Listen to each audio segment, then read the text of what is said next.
Rajya Sabha TV का ये बेहद ख़ास प्रोग्राम है गुफ्तगू, और गुफ्तगू में आज हैं हमारे साथ जाने माने कार्टूनिस्ट प्राण।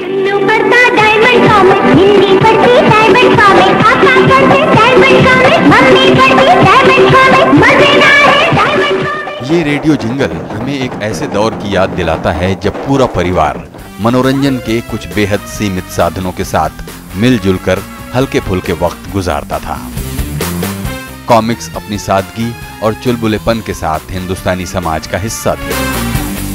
तब चाचा चौधरी और बिल्लू जैसे नाम हिंदी कॉमिक्स का पर्याय थे, और इस तरह इनको बनाने वाले नाम कार्टूनिस्ट प्राण घर घर में पहुंचे। हिंदुस्तानी कार्टूनों के जनक प्राण का जन्म अविभाजित भारत के कसूर में हुआ। विभाजन की त्रासदी से बिखरा उनका परिवार जब ग्वालियर आकर बसा तो हालात कुछ ऐसे बने कि उनका रुझान कॉमिक्स की तरफ हुआ। जीविकोपार्जन की बुनियाद पर खड़ा उनका ये कारोबार धीरे धीरे जिंदगी का मकसद बन गया, और उन्होंने दुखी जीवन में हंसी के पल पैदा करने के लिए अपनी कला का इस्तेमाल शुरू कर दिया।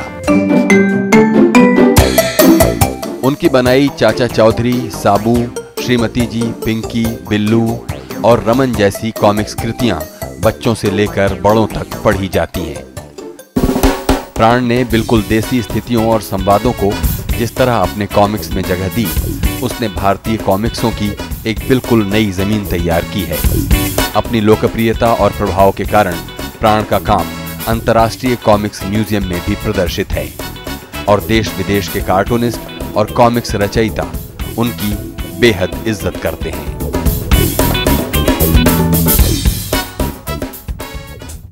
बहुत बहुत स्वागत है प्राण जी। हमें बताइए कि थोड़ा पीछे जाएं और ये देखें कि कहाँ से आप पैदा होकर आखिर में आप इस कार्टून कॉमिक्स की दुनिया में रुकते हैं। तो एक सरसरी निगाह अगर डालें। इससे पहले मैं कसूर नाम पाकिस्तान में एक छोटा सा कस्बा है, टाउनशिप है, जो हमारे पाकिस्तान के बॉर्डर के साथ लगता है, इंडिया और पाकिस्तान के बॉर्डर में। लाहौर से 1 घंटे का बाई रोड रास्ता है, और मैं वहाँ पैदा हुआ कसूर में। हम 7 भाई बहन थे, मैं सबसे छोटा था, और मेरे फादर पुलिस ऑफिसर थे। वो उस वक़्त हमारे शहर में एक ही थाना था, पुलिस स्टेशन, वो उसके थानेदार थे, जिसको आजकल SHO कहते हैं। उनका बड़ा रुआब वगैरह था और फैमिली बड़ी प्रॉस्परस थी। लेकिन मैं जब 6 महीने का था तब उनकी डेथ हो गई, और हमारे घर में पॉवर्टी आ गई। मेरे मुझसे बड़े जो भाई थे वो पढ़े लिखे नहीं थे, क्योंकि फादर के ज़माने में ऐशो आराम की ज़िंदगी, पढ़ने की किसे फिक्र है।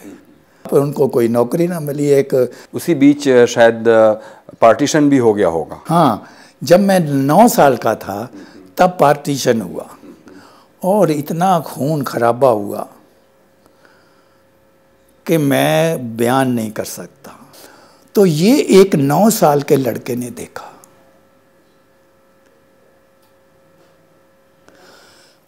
और मैंने ये तय कर लिया कि मैं एक ऐसा प्रोफेशन अपनाऊंगा जो इंसान के चेहरे पे खुशी दे, हंसी दे।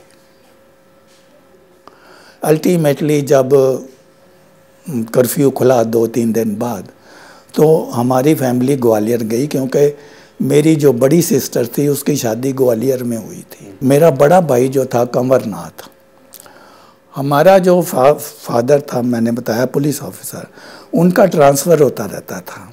वो जब जयपुर में पोस्टेड थे तो मेरे बड़े ब्रदर ने वहाँ आर्ट सीखा हुआ था। सबसे बड़े भाई ने? सबसे बड़े भाई कंवरनाथ ने।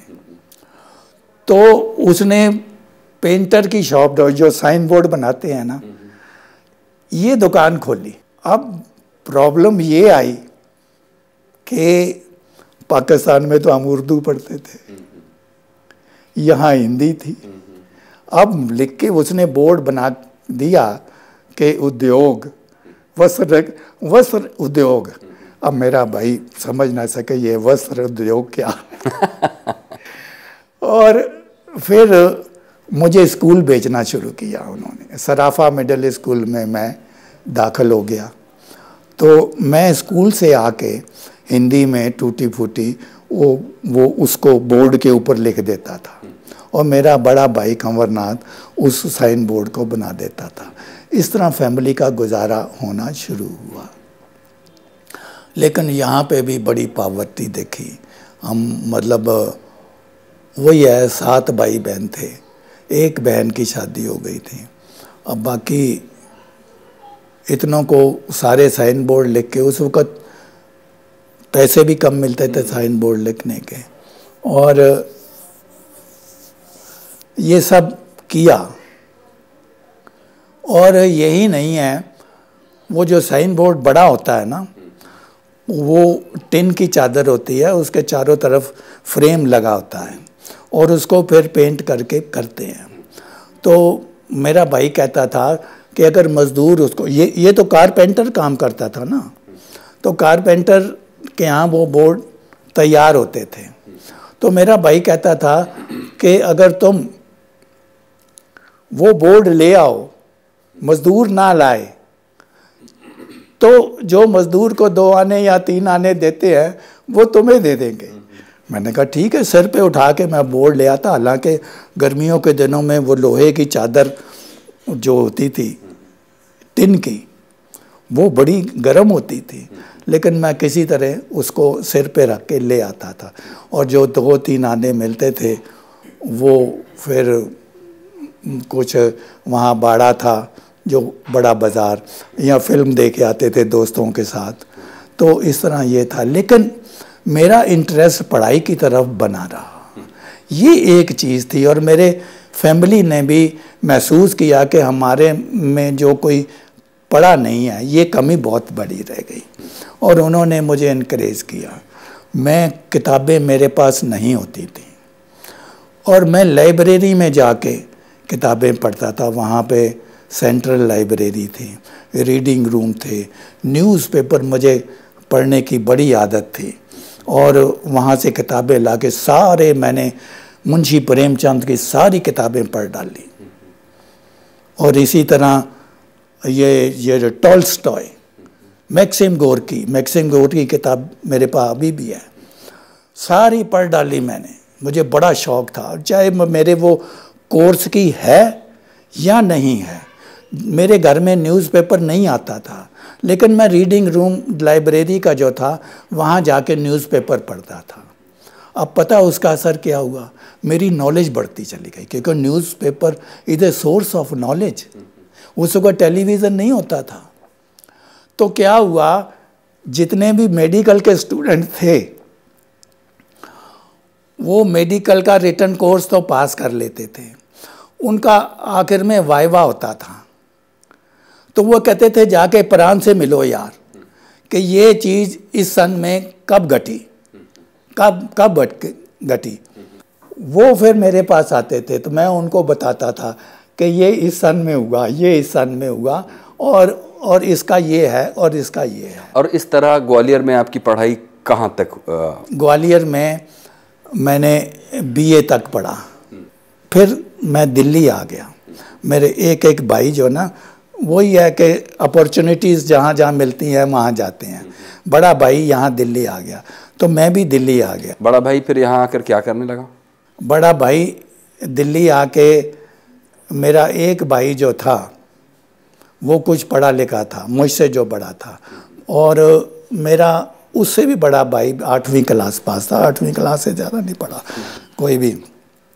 तो बड़े भाई ने भी वो पेंट वेंट को, ये गुरुद्वारों के ये जो तस्वीरें लगी रहती हैं गुरु नानक की और मंदिरों में लगी रहती हैं, वो उन्होंने बनानी, जो पैसे मिल जाते थे। और मेरा मुझसे बड़ा भाई था रणधीर नाथ, वो इंडियन एयरलाइंस में लग गया। और उससे बड़ा जो भाई था जोगिंदर नाथ, वो हौजरी का काम करने लगा। और मैं आ गया और मैं यहाँ पे यही कार्टून्स बनाने लगा दिल्ली आके। मेरा इंटरेस्ट इधर था, लेकिन पढ़ाई मैं और करना चाहता था। उस वक़्त क्या था कि यहाँ एक कैंप कॉलेज था, ये मंदिर मार्ग पे। सवेरे तो वो हायर सेकेंडरी स्कूल था और शाम को वो camp college affiliated to Punjab university, वो उन लोगों उनको देता था जो दिन में नौकरी करते हैं, एडमिशन उनको देते थे। मेरे ताल्लुकात शुरू से ही रहे ग्वालियर से ही कम्युनिस्ट पार्टी के साथ। उनका एक स्टूडेंट फेडरेशन था, विंग स्टूडेंट, मैं उसमें था, स्टूडेंट फेडरेशन में। और यहाँ आके यहाँ एक कॉमरेड था, उसकी वाइफ कैंप कॉलेज में लेक्चरर थी। उसने कहा मेरा नाम लेना ना, वो तुम्हारा एडमिशन करा देगी। मैं चूँकि लेट भी था, उसकी वाइफ से मिला, वो लेक्चरर थे, वो प्रिंसिपल के पास ले गई मुझे और प्रिंसिपल ने फ़ौरन एडमिशन मुझे दे दिया कि तुम कोर्स कर पाओगे। मैंने कहा कर लूँगा, कवर कर लूँगा। किस चीज़ में एडमिशन लिया फिर आपने? मैंने पॉलिटिकल साइंस में लिया, पॉलिटिकल साइंस एमए में। एमए में, और पूरा एमए किया मैंने 2 साल। 2 साल आप पूरा दिल्ली में ही रहे और एमए करते रहे? एमए करते रहे। उसके बाद मैंने दिल्ली छोड़ी नहीं। कौन जाए ज़ौक़ दिल्ली की गलियां छोड़कर। जी। अभी तक हम पाते हैं कि आपने ग्वालियर से बीए किया, एमए किया आपने दिल्ली से, इधर कैंप कॉलेज से, लेकिन अभी तक ये दिखता नहीं है कहीं भी कि आपने कहीं कागज़ पर ड्राइंग करने की कोई कोशिश की होगी। ये बातों का सिलसिला अभी जारी रखेंगे, एक ब्रेक लेंगे अभी वक्त है छोटे से ब्रेक का। ब्रेक के बाद हाजिर होते हैं और बातें जारी रखते हैं यानी माने कार्टूनिस्ट प्राण के साथ। इस तरह मैंने 3-4 स्कूलों में जब मैं गया, आई वॉज फ्रस्ट्रेटेड। फिर मैंने कहा कि चलो मैं अब वो डिप्लोमा करता हूँ। फिर मैंने कहा मारो गोली, ड्राइंग टीचर नहीं बनना, मुझे कार्टूनिस्ट बनना है, कॉमिक्स बनानी है।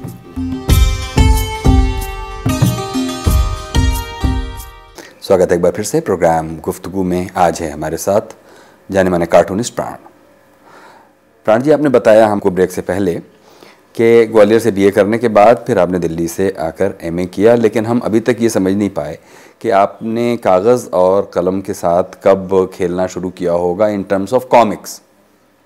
मैंने आपको पहले बता चुका हूँ कि मैं कॉमिक्स बनाता रहा और इसी वजह से मुझे कैंप कॉलेज में एडमिशन मिला। दिन में मैं कॉमिक्स बनाता था और शाम को मैं कैंप कॉलेज अटेंड करता था।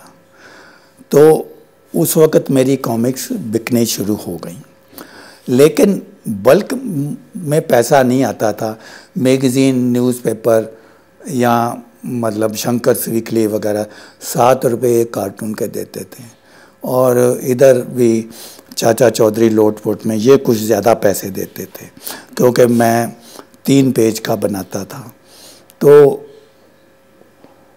लेकिन बल्क में पैसा आना शुरू हुआ कि 1981 में मेरे पास आए डायमंड मैगज़ीन प्राइवेट लिमिटेड के मैनेजिंग डायरेक्टर नरेंद्र कुमार। उन्होंने मेरे आगे सुझाव रखा कि क्यों ना आपकी जो छप चुकी हैं कॉमिक्स, उनको बुक फॉर्म में कंपाइल किया जाए। मैंने कहा ठीक है, आप मुझे पैसे दो। उनको मैंने एक किताब दी जो न्यूज़पेपर, मैं उनको सजेस्ट करता था कि आप सबसे पहले श्रीमती जी छापो क्योंकि ये बहुत पॉपुलर हो गई। वो कहते हैं नहीं, हमारे जो साइज़ है वो चाचा चौधरी का है, तो हम पहले चाचा चौधरी छापेंगे, श्रीमती जी भी लेंगे बाद में। तो खैर उन्होंने एक किताब चाचा चौधरी छापी। ये इंडिया में सबसे पहले किताब की शक्ल में इंडियन कैरेक्टर को लेके एक पहला एक्सपेरिमेंट था। 15-20 दिन बाद वो इतनी बिकी जैसे हॉट केक्स की तरह, और वो नरेंद्र कुमार जो मैनेजिंग डायरेक्टर थे वो मेरे पास फिर आए कि हमें और चाहिए। मैंने कहा यार टाइम लगता है इसको, तो हाथ से बनाते हैं, तुम्हारी तरह तो प्रेस नहीं है हमारे पास। कहते हैं जल्दी से जल्दी 2-3 कॉमिक्स इकट्ठी दे दो, ये लो नोट। अब ऐसे आदमी को जो छपने के बाद महीने 2 महीने बाद पेमेंट मिलता है, उसको वो एडवांस में पेमेंट दे रहा है। कितना पैसा था उस वक़्त? मेरे ख्याल से उन्होंने 15,000 रुपया हिंदी और इंग्लिश के लिए दिया। वो एडवांस दिया? एडवांस में मतलब 80। हाँ, हर साल वो अमाउंट रेज होता चला गया। मैंने उनसे कहा लेकिन भाई कॉपीराइट मेरे पास रहेंगे। उन्होंने पहली किताब से लेके एंड तक कॉपीराइट फ्रांस फीचर लिखा, जो जो मैंने किया। वो मेरी डिक्टेट मानते थे। आई वॉज वंडरिंग, मैं एडिटर मुझे डिक्टेट करता था, मुझे वो सहने की आदत थी, और यहाँ आई वॉज डिक्टेटिंग देम। और फिर मेरी एक बड़ी तमन्ना थी कि मैं वर्ल्ड घूमूं। उसी दौरान में मेरे पास इनविटेशन आया शिकागो से, अमेरिका से। वो कॉमिक्स के ऊपर लेक्चर दिलवाना चाहते थे। वहाँ है national cartoonist society of America. उनका शिकागो में जो एनुअल कन्वेंशन थी उसमें उन्होंने इनवाइट किया। It was honour. America is known for comics, लेकिन मेरी कॉमिक्स तो उसका डिफरेंट थी। वहाँ मेरे जो आइकॉन थे इसके जो कार्टूनिस्ट, वो सबसे मिला। मोर्ट वाकर, बीटल बेली, जिनका मैं पढ़ता था बचपन में, उनसे मिला। और पैट ओलिफेंट, पॉलिटिकल का अमेरिका के सबसे मशहूर कार्टूनिस्ट। इसी तरह और भी कार्टूनिस्ट मेरे, कैथी मिली। फिर उसके बाद मुझे इनविटेशन आया कोरिया से। तब तक मैं थोड़ा बहुत मशहूर होने लग गया। कोरिया में इंटरनेशनल कॉन्फ्रेंस हुई, जो सारे वर्ल्ड के कार्टूनिस्ट आए हुए थे। उन्होंने मुझे बुलाया। फिर मैं कुछ अपने पैसे से दूसरे कंट्री देखे, स्पेन देखा, इंग्लैंड देखा, पेरिस देखा, इवन ईस्टर्न यूरोप भी देखा, पोलैंड, वारसा, जिन शहरों के नाम तक नहीं जानता था। क्राकाओ, ये पोलैंड में है, और चेकोस्लोवाकिया, प्राग, कोई कंट्री छोड़ा नहीं। लेकिन मुझे जो इनविटेशन उधर से आता था वो ये लैटिन अमेरिका, जैसे ब्राज़ील, अर्जेंटीना, मैं वहाँ नहीं गया। मैंने कहा सड़कों पे ही मैंने सुन रखा था बड़ी मार काट होती है, क्योंकि वो पिस्तौल से सीधा रखते हैं सीने पे, तुम्हारी जेब में जो है निकाल के रख दो, नहीं तो तुम्हें मार के तुम्हारी जेब से ले लेंगे। तो खैर उसमें तो आपको क्या खतरा था, और आपके पास बहुत लुटने के लिए भी बहुत कुछ रहा नहीं होगा। लेकिन हमें बताइए तो सही कि ये जो एक तो कहते हैं कि आपने जे स्कूल ऑफ मुंबई से भी कुछ पढ़ाई की, क्या ये गलत खबर है? नहीं, बिल्कुल ठीक है। ये तो कभी इस बीच में, इस जिक्र के बीच में आया नहीं। नहीं, देखिए, मैं जे स्कूल ऑफ आर्ट में वहाँ स्टडी करने नहीं गया कभी भी। एज ए प्राइवेट, उस वक़्त अलाउड था कि प्राइवेट कैंडिडेट इज़ अलाउड। तो मैं साल भर स्टडी दिल्ली में ही करता था। एंड में जब एग्ज़ामिनेशन होते थे मेरे पास शीट आ जाती थी, और मैं उस दिन जाके मैंने 4 साल का कोर्स किया। फर्स्ट ईयर किया, सेकंड ईयर किया, थर्ड ईयर किया, फोर्थ ईयर किया। वो था 5 साल का डिप्लोमा होता था। 5th ईयर मुझे कोई इंटरेस्ट नहीं रहा। तो इसको करने की ज़रूरत क्यों पड़ी? आप तो इससे पहले से ही ये काम शायद कर रहे थे। ऐसा था कि शुरू में जब बहुत दिक्कत थी पैसों की, शुरू दिल्ली आया, तो मैं चाहता था किसी स्कूल में ड्राइंग टीचर ही लग जाऊं। और जिस स्कूल में मैं जाता था, 10-15 जो इंटरव्यू वाले होते थे, उन सबसे अच्छी मेरी ड्राइंग थी। जो मेरा टेस्ट लेते ना, कि बोर्ड बैठा होता था, 3-4 प्रिंसिपल, और वो होता था।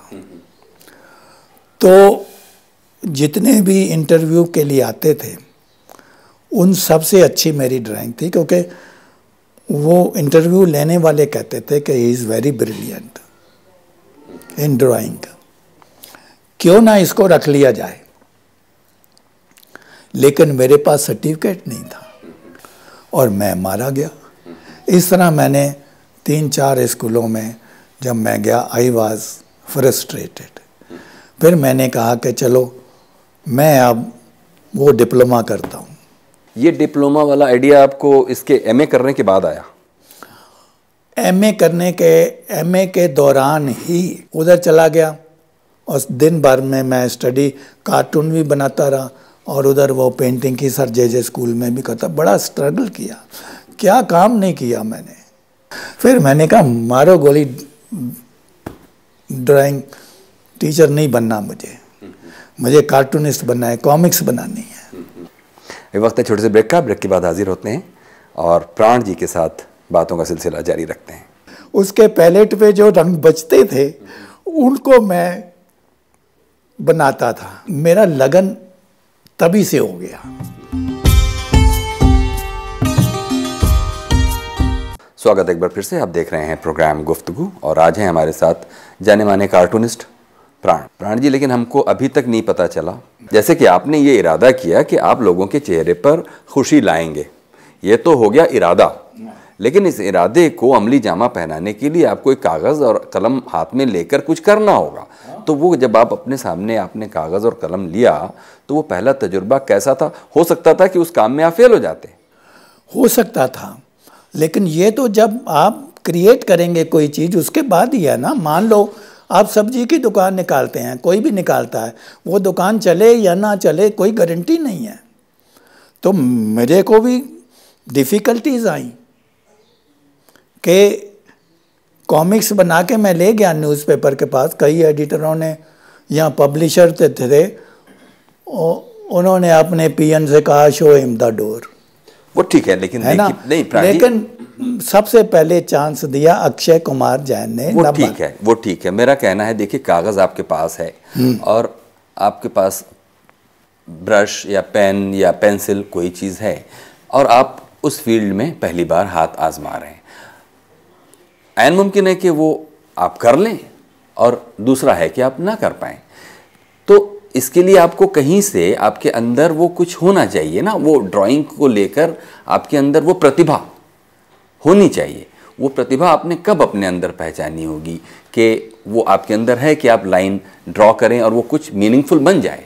नहीं, डेफिनेटली। वो कैसे हुआ, वो कब हुआ? वो देखिए मेरे में सेंस ऑफ ह्यूमर बहुत था। हम दोस्तों के साथ बहुत हंसते थे और मैं जोक्स कहता था उनको, लेकिन जोक्स में और कॉमिक्स में डिफरेंस है। मुझे यकीनन था कि मेरे करैक्टर चलेंगे। ये यकीन के साथ मैंने ये बनाने शुरू किए और यही नहीं है, मुझे एनकरेजमेंट मिला। चाचा चौधरी बनाने के बाद वो बिकने लगा और उसके बाद श्रीमती जी बनाई मैंने। श्रीमती जी ने धूम मचा दी और उसके बाद मैंने पिंकी बनाई, बिल्लू बनाया। कन्हैया लाल नंदन एडिटर थे पराग के, यहाँ से पराग, पहले पराग बम्बई से निकलता था। देखिए प्राण जी, इस किसी भी मीडियम में एग्जीक्यूशन एक बहुत इंपॉर्टेंट चीज़ होती है। हाँ। आपको कॉमिक्स में एक स्टोरी बोर्ड होगा, एक उसकी कहानी होगी। हाँ। उस कहानी में कुछ संवाद होंगे, जिन संवादों को छोटा क्रिस्पी आप सोचेंगे उसमें, और उसका एक पूरा फ्लो सोचेंगे, उसका एक विजुअल फ्लो सोचेंगे। ये सब उसका एनाटॉमिकल पार्ट है, ये उसमें है। वो ग्रेजुअली प्रोग्रेस करेगा बिना इस बात को, इस केमिस्ट्री को जाने बिना। एक जवाब हो सकता है अगर आप देना चाहें कि नहीं, आप बहुत सारे विदेशी कॉमिक्स पढ़ते थे और आपको एक आइडिया, बेसिक स्ट्रक्चर पता चल गया था, अब आपको उसमें हिंदुस्तानी कैरेक्टर्स और हिंदुस्तानी ह्यूमर डालना था। क्या ये बात है? ये मुझे बताइए कि देखिए, क्योंकि आखिरकार वो एक क्राफ्ट है। वो पेपर में उसमें एक ब्लॉक डिवीज़न होगा, उसमें स्पेस डिवीज़न होगा, उसमें कैरेक्टर्स की प्लेसिंग होगी और कहानी का फ्लो होने के लिए उसमें डायलॉग क्रिस्पी रखे जाएंगे ताकि वो एक छोटे से बॉक्स में उतनी लाइनें आ जाएं और मैसेज कन्वे हो जाए। तो अगर इस तरह से देखें तो हमको बताइए। नहीं, वो देखिए ना, जैसा मैंने बताया कि मैं न्यूज़पेपर तो पढ़ता था, मैगज़ीन भी पढ़ता था और उसमें कॉमिक्स छपती थी, विदेशी कॉमिक्स छपती थी, मैं उनको भी पढ़ता था। उनसे मुझे लगता था कि मैं अपना ये विदेशी कॉमिक्स हैं, हमारे रीडर्स के समझ में नहीं आती, तो क्यों ना मैं अपनी इंडियन कैरेक्टर को लेके, इंडियन विषयों को लेके कॉमिक्स बनाऊं। तो यही था इंस्पायरेशन। और ड्राइंग आपके अंदर है, ये आपको कब एहसास हुआ होगा कि ड्राइंग आप कर सकते हैं? जैसे होता है कि भाई कोई खेलने में है तो सोचता है कि नहीं, मेरा फील्ड ड्राइंग नहीं है, मेरा गाने में है, मेरा खेलने में है, मेरा अलग अलग। तो आपने ड्राइंग आप कर सकते हैं, ये आपको कब एहसास हुआ होगा? मैंने बताया आपको कि मेरा सबसे बड़ा भाई कंवरनाथ, उसने जयपुर में से जो आर्ट स्कूल था वहाँ से आर्ट सीखा हुआ था। तो वो जब मंदिरों में श्री कृष्ण, वो छोटा टाउनशिप था जैसे कसूर वगैरह, वो जब मंदिरों के लिए वो कृष्ण भगवान या रामचंद्र या गुरुद्वारे के लिए गुरु नानक, उसके पैलेट पे जो रंग बचते थे उनको मैं बनाता था। मेरा लगन तभी से हो गया कि मैं ड्राइंग कर सकता हूँ। और जब मैं स्टूडेंट फेडरेशन था, उनकी जब रैलीज निकलती थी, उनके बड़े बड़े बैनर्स बनाए। इलेक्शन के वक्त बैनर्स बनाए मैंने बड़े बड़े बैनर्स। बस इस तरह काम मिलता गया और मैं आगे बढ़ता गया। और सारे मुझे पब्लिशरों ने मेरे बहुत इनकरेज किया। सबसे ज़्यादा मतलब ये जब बहुत प्रॉस्पेरिटी आई, जब ये मेरी किताबें कंपाइल होने, अब मेरे ख्याल से 500 से भी ज़्यादा किताबें हैं। चाचा चौधरी, पिंकी, बिल्लू। फ़िलहाल तो ये है कि ये बातों का सिलसिला अभी जारी है और प्रोग्राम का अब वक्त ख़त्म होने को है, इसलिए हम अपने देखने वालों से यहाँ पर इजाज़त लेंगे। जाने माने कार्टूनिस्ट प्राण के साथ बातों का ये सिलसिला जारी है। बातचीत का अगला हिस्सा देखिए अगले प्रोग्राम में। कुछ कहना चाहते हैं प्रोग्राम गुफ्तगू के बारे में तो हमें लिखिए feedback.rstv@gmail.com पर। मिलते हैं अगले हफ्ते कार्टूनिस्ट प्राण के साथ। बहुत बहुत स्वागत है प्राण जी एक बार फिर से। प्रोग्राम के पिछले हिस्से में आपने हमसे बताया प्राण जी के ग्वालियर में अपनी पढ़ाई के दौरान आप स्टूडेंट फेडरेशन ऑफ इंडिया उसके साथ आप जुड़े रहे। क्या वजह रही होगी ये? अब देखिए, मैं कह चुका हूँ कि मैंने हिंदुओं का भी खून देखा, मुसलमानों का भी देखा। इसने मुझे सेकुलर बना दिया। मैं सोचने लगा इस दुनिया में इंसान है, ना कोई हिंदू है, ना कोई सिख है, ना मुसलमान है, ना क्रिश्चियन है। बस अब कोई ऐसा मज़हब चलाया जाए जिसमें इंसान को इंसान बनाया जाए। अगर मैं भूखा रहूं तो तुमसे भी ना खाया जाए। घर से है मस्जिद दूर तो चलो यूं कर लेते हैं, किसी रोते हुए बच्चे को हंसाया जाए। आपने नीरज और निदा फाजली को ऐसा बढ़िया ढंग से मिलाया है। नीरज जी का मैं फ़ैन हूँ जी। उस वक़्त स्टूडेंट फेडरेशन में हिंदू भी थे, मुसलमान भी थे, सिख भी थे, सारे थे। और मैं सेकुलरिज्म, असली सेकुलरिज्म, यहाँ ये भी ना कहिए सेकुलरिज्म तो आजकल हर एक कोई कहता है। मैं इंसानियत को मानता हूँ, बस इसके आगे कुछ नहीं। मेरे सारे दोस्त हैं।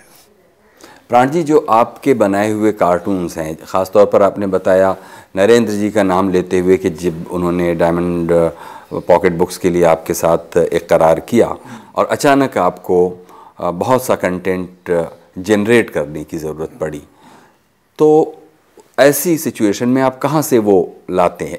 मैंने आपको बताया जो पिछले कई सालों से न्यूज़पेपर में छप रहे थे, वो उनका कंपाइलेशन हुआ। लेकिन जब नया क्रिएशन करने के फिर उसके बाद वो जब ख़त्म हो गया तो फिर मैंने नई कॉमिक्स भी बनानी शुरू कर दी जो ओरिजिनल उनके लिए, और वो मुझे पैसे देते रहे, रेगुलर पैसे देते रहे। तो उसको जब आप नया जनरेट करेंगे तो उसके लिए स्टोरी आइडिया वो सब कहाँ से कैसे लाएंगे आप? भैया मुझे डेली रूटीन हो गया है। मैं मॉर्निंग वॉक में जाता हूँ और मैं सोचता हूँ कि आज क्या है, और ये एक लाइफ के साथ ट्रेजेडी भी है कि लाइफ हमेशा हमवार नहीं रही। कभी खुशी कभी गम। जब कभी फैमिली में गम भी आता है, मेरी वाइफ बीमार होती है, हॉस्पिटलाइज होती है, तो भी मुझे ह्यूमर खोजना पड़ता है। This is a tragedy of my life. और मुझे बनाना पड़ता है डेली। ऊपर जाके मेरा ऊपर ऑफिस है और क्रिएशन करना पड़ता है। I enjoy it to create something new. What is the creation? रचना क्या है?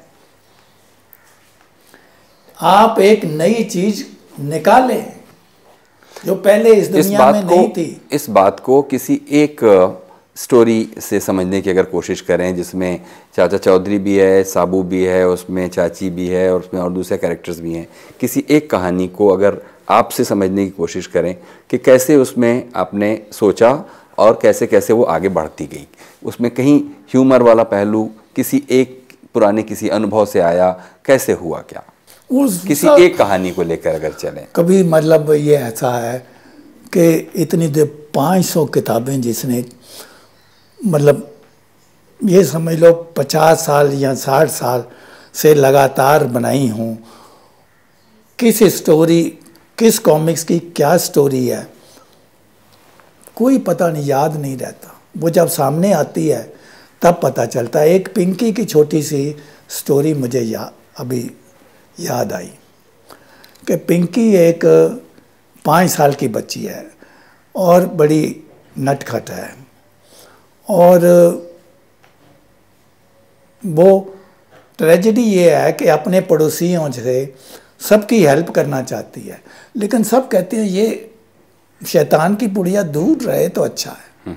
ऐसे ही एक उसका हमसाया है झपट जी। ये सारे नाम आप सोचते होंगे ये भी क्रिएशन है। आपने इस दुनिया में नाम झपट जी नहीं सुनागा किसी इंसान का।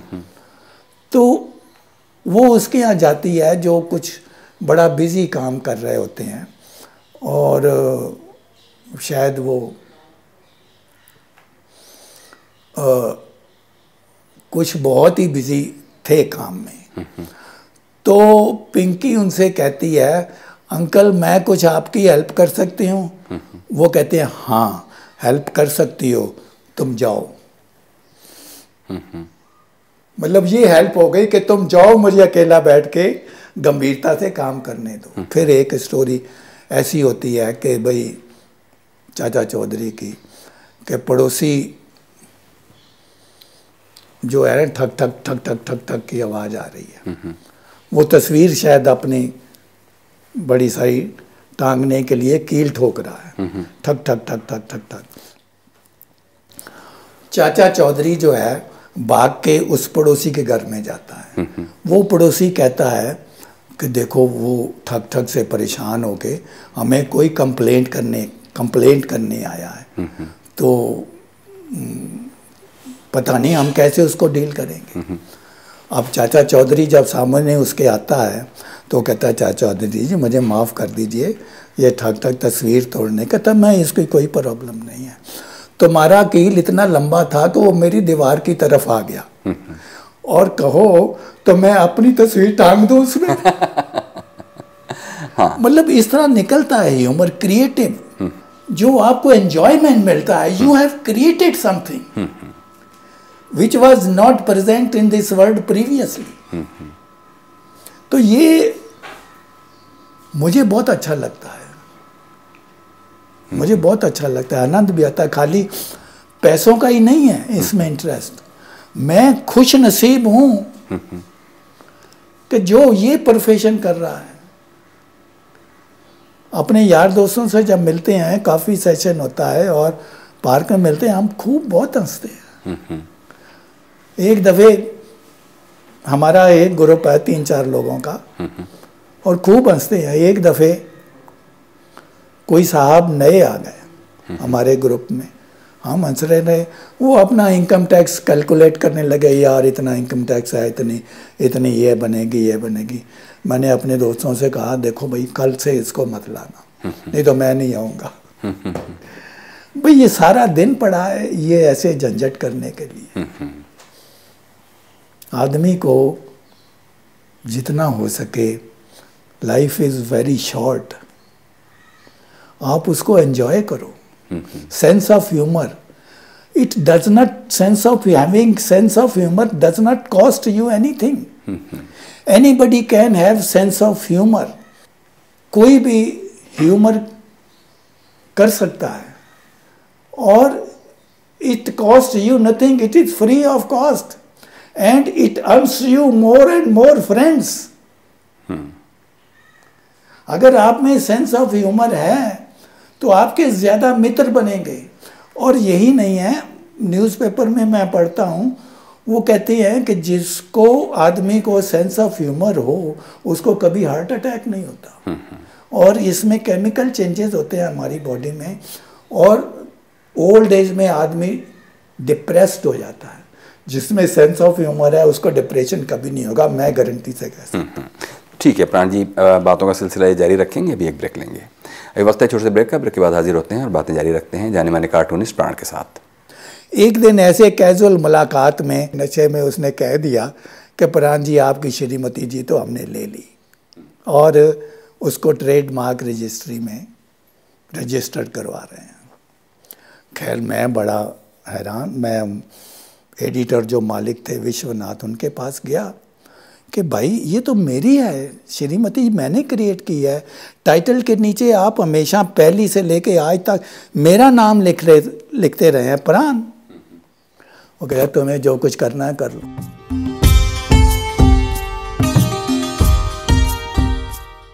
स्वागत है एक बार फिर से प्रोग्राम गुफ्तगू में। आप हैं आज कार्टूनिस्ट प्राण के साथ। प्राण जी, जब आप अपने सबसे कामयाब दिनों की याद करते हैं उस वक्त और कौन से कार्टूनिस्ट थे या कॉमिक्स बनाने वाले आर्टिस्ट थे जिनको आप याद करते हैं?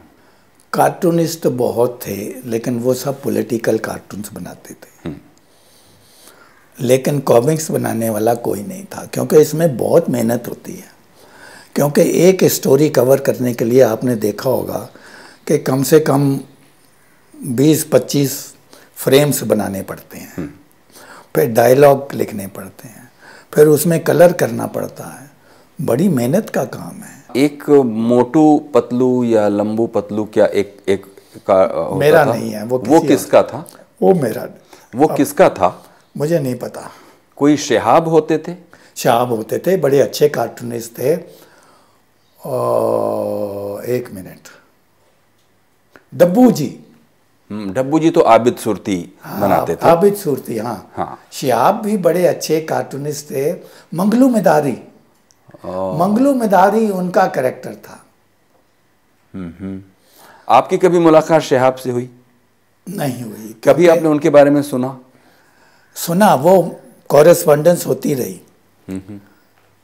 कॉरेस्पॉन्डेंस इसलिए और वो कहते थे कि मैं कहीं जा नहीं सकता। असल में क्या है, वो चिट्ठियों से उन्होंने बताया कि एक एक्सीडेंट में उनकी दोनों टांगें नहीं रही, तो इसलिए वो जा नहीं सकते कहीं पे।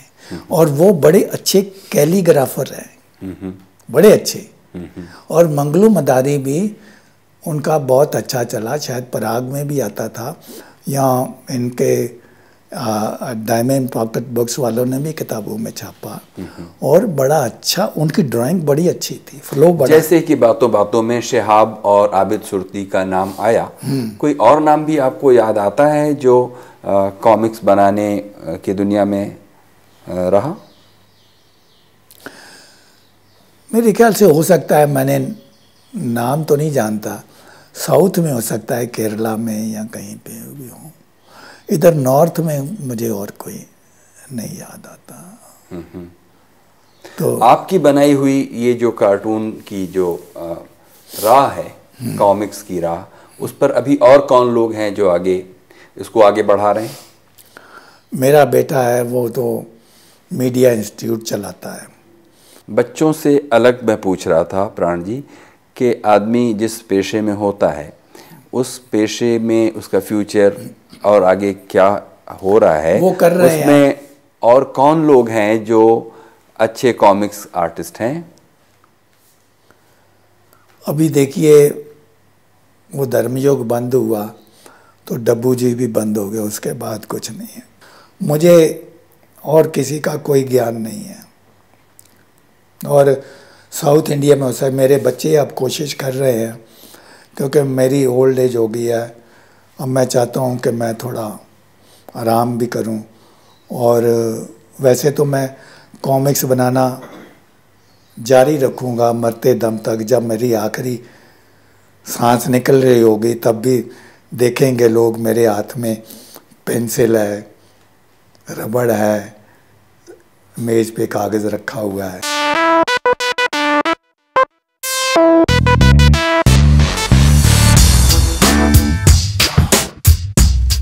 आप कह रहे थे कि श्रीमती जी के बारे में कोई मुकदमा हुआ, वो क्या हुआ? श्रीमती जी बहुत पॉपुलर हुआ और जो मैगज़ीन छापती थी इतना पॉपुलर हुआ कि उसने उसको ट्रेडमार्क रजिस्टर्ड कराने की एप्लीकेशन दे दी ट्रेडमार्क रजिस्ट्री में। और कौन सी मैगजीन छापती थी? सरिता। तो वो चाहते थे कि आपसे राइट्स लेकर अपने नाम पर वो ले नहीं सकते थे। वो बिना मेरी इंफॉर्मेशन के, बिना मेरे पूछे, छुपे छुपाए उन्होंने ट्रेडमार्क रजिस्ट्री में मेरी श्रीमती जी जो कॉमिक्स थी उसको रजिस्टर्ड कराने, ट्रेडमार्क रजिस्टर्ड करवाने की एप्लीकेशन दे दी। और इंसिडेंटली जो पेटेंट अटॉर्नी था उनका, वो मेरे मोहल्ले में ही रहता था जिसने उनकी एप्लीकेशन डाली ट्रेडमार्क रजिस्ट्री में। एक दिन ऐसे कैजुअल मुलाकात में उसने कह दिया, वो दारू वारू बहुत पीता था, दारू पी के नशे में उसने कह दिया कि प्राण जी आपकी श्रीमती जी तो हमने ले ली और उसको ट्रेडमार्क रजिस्ट्री में रजिस्टर्ड करवा रहे हैं। खैर मैं बड़ा हैरान, मैं एडिटर जो मालिक थे विश्वनाथ, उनके पास गया कि भाई ये तो मेरी है श्रीमती, मैंने क्रिएट की है। टाइटल के नीचे आप हमेशा पहली से लेके आज तक मेरा नाम लिखते रहे हैं प्राण। वो कह तुम्हें जो कुछ करना है कर लो। उनको पता है ऑथर लोग और आर्टिस्ट कार्टूनिस्ट गरीब होते हैं, हमारा क्या मुकाबला कर सकते हैं। एनीवे मैं फिर अपने पेटेंट अटॉर्नी, मुझे किसी ने बताया कि LS दावर एंड कंपनी वो अच्छे पेटेंट अटॉर्नी हैं। मैं उनके पास गया। मिस्टर दावर ने कहा, ये 40 साल पहले की बात है, मिस्टर दावर ने कहा mister Pran you need not worry, they have gone on the wrong track. Trademark is meant for the goods like Dunlop tyre, Lifebuoy soap और Dalda ghee. Your Shrimati comes under the copyright act, let us get registered in copyright. और अगर तुम नहीं भी कराओगे copyright, उसने मुझे ये भी बताया you have got the copyright of your creation. अब रविंद्रनाथ टैगोर, मुंशी प्रेमचंद ने अपनी किताबें रजिस्टर थोड़ी ही करवाई हैं। एनीवे हमने मुकदमा ठोक दिया उसके ऊपर और मेरे ख्याल से 4-5 हियरिंग में मेरे फेवर में डिसीजन हो गया कि कैसे तुम ले सकते हो, इट इज हिज क्रिएशन। तो ये तो मामला अब सेटल हो गया। अब इसमें कोई ऐसा नहीं है कि मामला अदालत के अधीन तो नहीं है। तो अगर श्रीमती जी की पॉपुलैरिटी के बारे में ही यहाँ पर बात करें तो कोई एक वजह बताइए कि श्रीमती जी क्यों इतनी पॉपुलर हुई होंगी। मैंने आपको बताया, आपने एक बात देखी होगी और आपने उसके बारे में क्वेश्चन नहीं पूछा। पूछूंगा। मेरे जितने भी कैरेक्टर हैं वो मिडिल क्लास आम आदमी से जुड़े हुए हैं। चाहे वो चाचा चौधरी है, आप ऐसा चाचा चौधरी जैसा चलता हुआ आदमी चांदनी चौक या पहाड़गंज में देख सकते हैं। इसी तरह श्रीमती जी जो है वो एक मिडिल क्लास हाउसवाइफ है और उसको ये होता है कि भाई अपने हस्बैंड की लिमिटेड इनकम में मैं घर का खर्चा कैसे चलाऊं, अपने बच्चों का होमवर्क करना, उसके 2 बच्चे हैं। ये फैमिली से जुड़ी हुई है, आम मिडिल क्लास फैमिली से, लेकिन with a sense of humour. जैसे हस्बैंड वाइफ की नोक झोंक चलती रहती है। क्योंकि अगर मैंने सेंस ऑफ ह्यूमर नहीं डाला अपनी कॉमिक्स में, तो खाली उपदेश कोई नहीं सुनता। मेरा वे कैसा है, मेरा वे जो है कि first I make my readers laugh and when they open there mouths I put the message इन।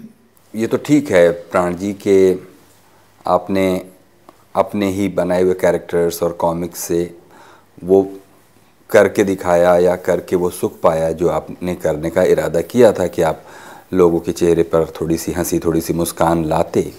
लेकिन इस सब पूरी प्रक्रिया में एक चीज़ हुई कि जो प्रोडक्ट बनकर आपके हाथ से निकला, एक बार निकलकर पब्लिशर के पास गया, तो अब ये पब्लिशर का डिसीजन है कि वो उसे बाज़ार में कितने का उतारेगा, कितने पैसों से में वो कंज्यूमर तक पहुंचेगी। तो आपको नहीं लगता कि अब उनकी कीमतें बहुत ज़्यादा हैं, मतलब इन टर्म्स ऑफ अगर बायर्स कंपैटिबिलिटी देखें तो बहुत ज़्यादा महंगी हैं वो किताबें, और उससे पता नहीं आपको कितना मुनाफा हो रहा है। लेकिन वो मेरे रेट हर साल रिवाइज़ करते रहते हैं। शुरू में जो 15,000 पहली कॉमिक्स के या 20,000 दिए थे, अब वो करीब मतलब 80,000 या 1 लाख तक हो गया है किताब। 45 पेज की मैं कॉमिक्स उनको देता हूँ, 45 इनकी ये 32 पेज की है, ये जो है तुम्हारी डायमंड पॉकेट बुक्स। 32 पेज में मतलब 80,000 1 लाख काफ़ी है, और 5 साल के राइट दिए मैंने, ठीक है ना।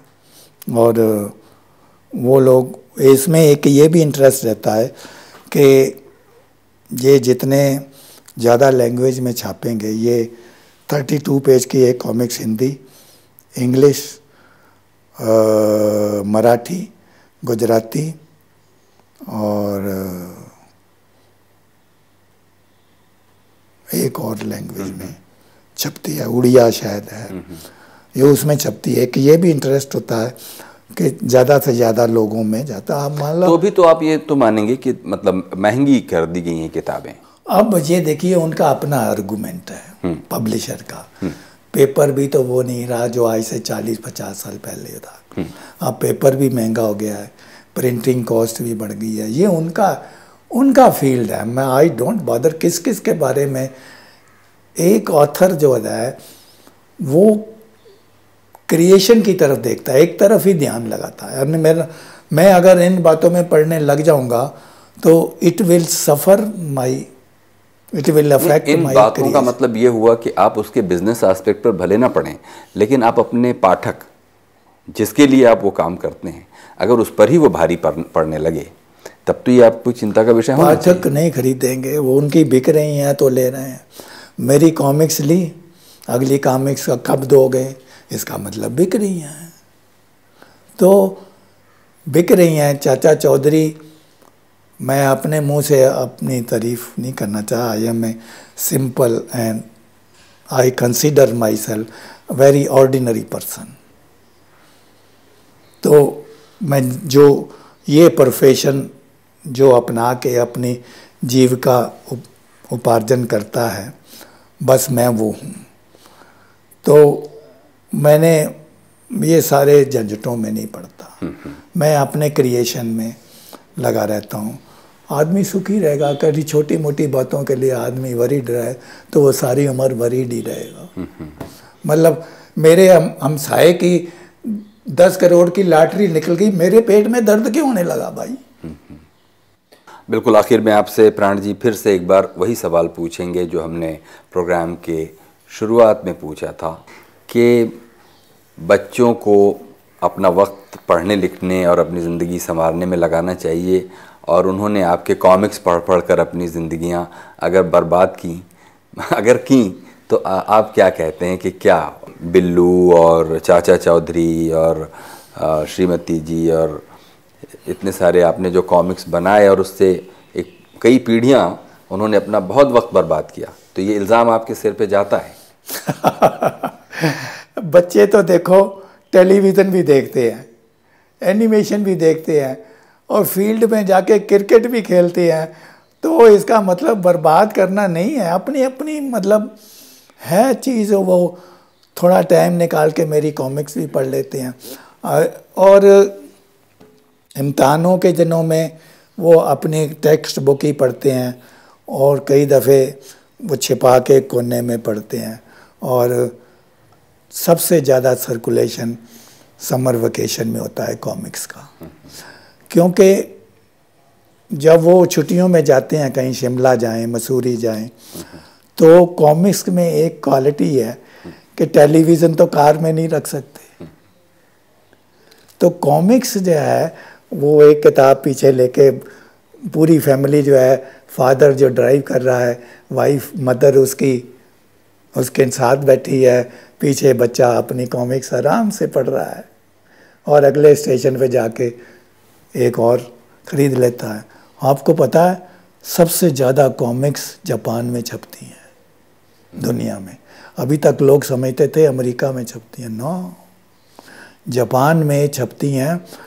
बस का इंतज़ार करते करते, बस के आने में थोड़ी देर लगती है ना, तो वहाँ पे वो कॉमिक्स पढ़ के अपना टाइम बिताते हैं, और जब बस आती है डस्टबिन में कॉमिक्स फेंकी, चढ़ गए उसके ऊपर।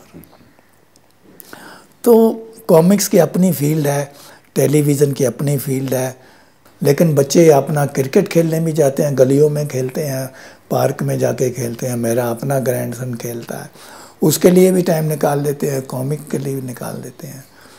अपनी अपनी फील्ड है, चल रही है। तो इसका बिक रही है, तो इसका मतलब है मैं ये नहीं है कि मैंने उनका टाइम बर्बाद किया भाई। फिर ऐसा है कि क्रिकेट ने भी उनका टाइम बर्बाद किया, टेलीविज़न ने बच्चों के ऊपर अच्छा इफेक्ट नहीं डालता, उसको डस्टबिन में डाल दो या बाहर नाली में फेंक दो, किसी ने नहीं फेंका उसको। तो ऐसे ही कॉमिक्स की अपनी फील्ड है। बहुत बहुत शुक्रिया प्राण जी, आपने हमारे लिए इतना वक्त दिया। ये थे जाने माने कार्टूनिस्ट प्राण। कुछ कहना चाहते हैं प्रोग्राम के बारे में तो हमें लिखिए feedback.rstv@gmail.com पर।